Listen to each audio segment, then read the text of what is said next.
Donc pour les cartes de visite, c'est un publipostage un peu particulier, mais c'est un publipostage. Donc on commence, comme n'importe quel publipostage, par expliquer à l'ordinateur où sont les données. Le mieux, c'est d'aller dans Assistant et Source de données. C'est ce qu'on a vu ensemble. On utilise une source de données externe. On va choisir un classeur. On va chercher le classeur et je l'ai enregistré moi dans Bureau, dans TP Informatique, dans le dossier que j'ai extrait et il s'appelle Liste données carte de visite. Je teste la connexion, tout va bien. Je fais terminer. Je fais suivant et je lui donne un petit nom, par exemple.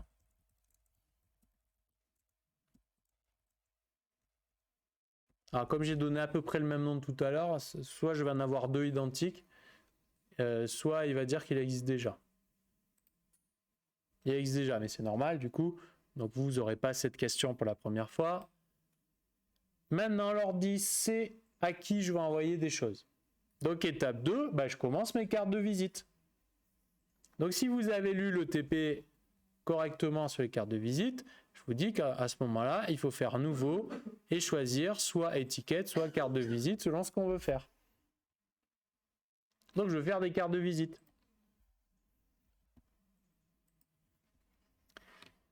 Chez le marchand, j'ai un peu regardé ce qu'il avait à vendre comme carte de visite et j'en ai trouvé qui convenait bien à ce que je voulais faire. Je les ai achetés. Je suis revenu chez moi, ou à la boîte, et maintenant je regarde ce qu'il y a écrit sur la boîte que j'ai acheté.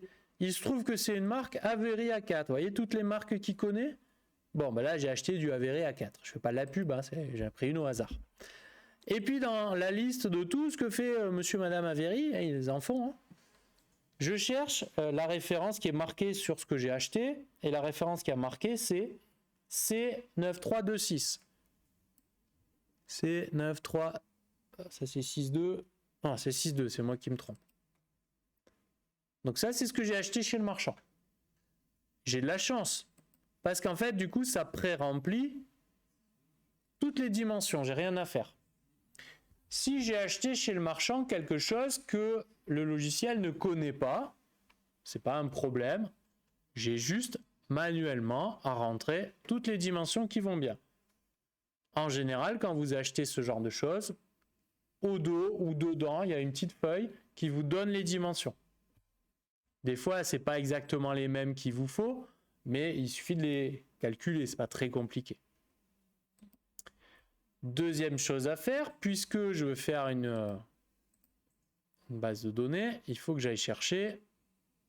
Ah, vous voyez, déjà, ça commence pas bien parce que j'en ai deux. Ça doit être celle-là, non, que j'ai mis? Ouais, ça doit être celle-là. Je choisis la base. Je choisis la table et les données. On peut le faire après, je pense, hein. Et l'idée, c'est de mettre le prénom, le nom. Alors, je ne mets volontairement pas le département parce qu'on doit pouvoir l'ajouter après, quoi qu'il arrive. C'est des feuilles, ça on touche pas. Ça, je touche pas. Ça, je touche pas. Ici, dans le dernier, c'est important de vérifier qu'on a coché synchroniser le contenu. Quand vous cochez ça, l'avantage, c'est que vous en faites une. Et une fois que la première est faite et nickel, vous la dupliquez automatiquement sur toutes les cartes qui existent. Nouveau document.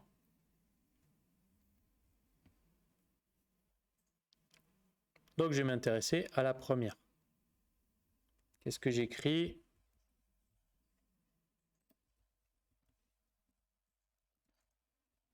Votre nom. Là, en fait, il faut mettre un champ.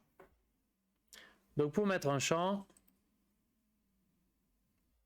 affichage, source de données. Et pour mettre le nom, j'attrape le nom et je l'amène là. Ici, je mets le prénom puis le nom, avec un joli espace entre les deux. J'en profite pour mettre ça en gras. Après, je mets agent immobilier.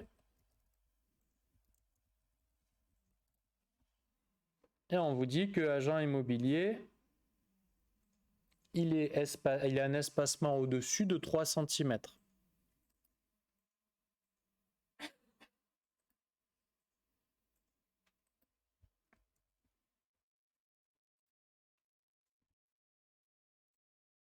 J'enregistre quand même au bout d'un moment.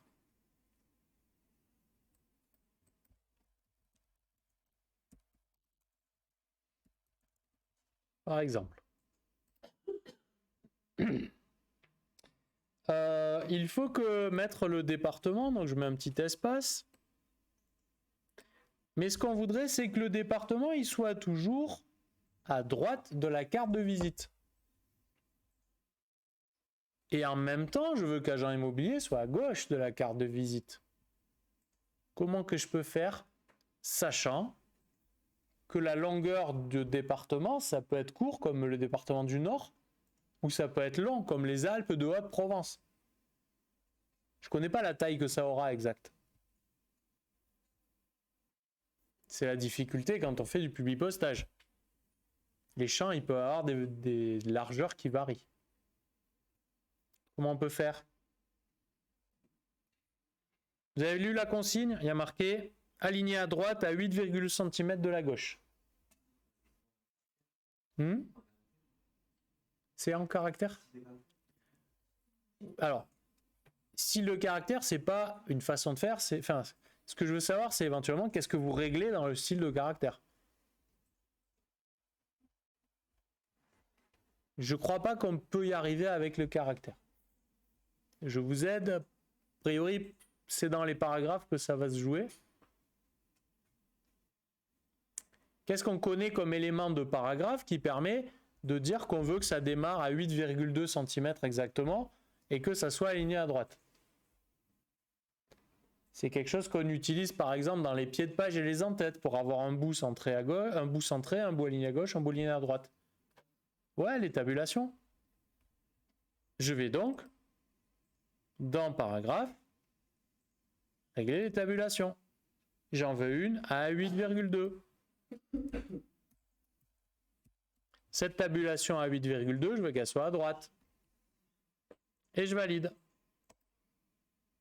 J'ai plus qu'à appuyer sur la touche tabulation du clavier.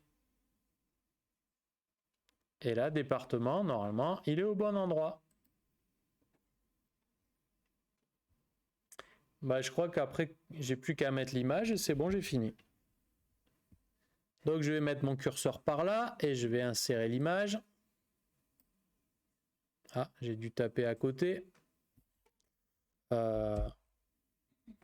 Alors, je veux annuler. Donc, insertion image.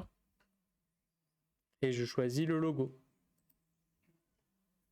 Ce logo doit faire 3 cm de large sans le déformer. Donc, je vais dans les propriétés.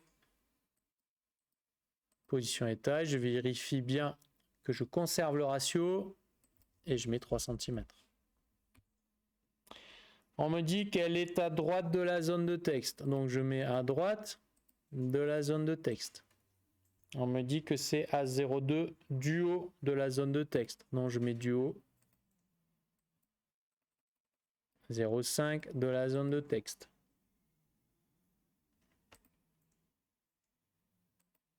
Voilà mon image. Ce que je voudrais, c'est que le nom et le prénom, quand il est long, il n'aille pas à la ligne directement. En tout cas, pas à cause de l'image. Autrement dit, il faut se débrouiller pour que le texte et l'image n'interfèrent pas. Comment on fait ça? Je vous rappelle qu'on l'a vu en fait déjà. Aujourd'hui. Il n'y a pas longtemps. Anton.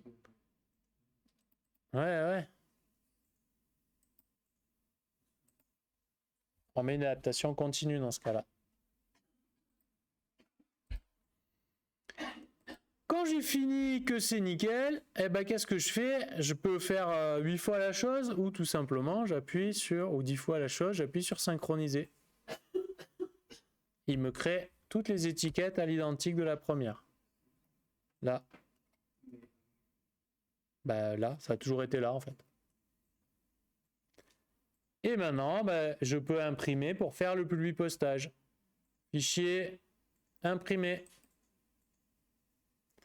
Oui, je veux faire un publi postage. Alors vous en faites que 100 parce que ça va être long. Les 100 premiers. Regardez, mon ordi, il n'est pas super lent, hein, il est même plutôt rapide. Bah, ça va pas très vite quand même. Hein. Donc si vous faites les 600 ou les 800 qu'il y a dans la liste, voire plus, je sais pas, ça risque de vous prendre pas mal de trucs. Je sais même plus combien j'en ai dans la liste. Je crois que c'est une grosse liste. Voilà ma planche de visite. Vous voyez que c'est pour la même personne, donc c'est bien des cartes de visite. Si j'avais fait des étiquettes, j'aurais eu un nom différent à chaque fois. J'ai bien du recto verso, et la deuxième, c'est encore une autre personne. Encore une autre, d'accord? Je choisis l'imprimante qui m'intéresse, et je fais imprimer. Et là, c'est pareil, il construit, ça prend un certain temps. Et il a fini d'imprimer. En vrai, il n'a pas fini. Hein. En vrai, il a fini d'envoyer à l'imprimante. Et après, c'est à l'imprimante de travailler. Donc, l'imprimante PDF, comme une vraie imprimante, elle prend un certain temps. Et en fait, bon là, j'ai fini avec ça, je peux fermer. Si je vais dans le dossier où ça doit atterrir, on va voir que c'est pas encore là. Ça arrivera dans un petit moment.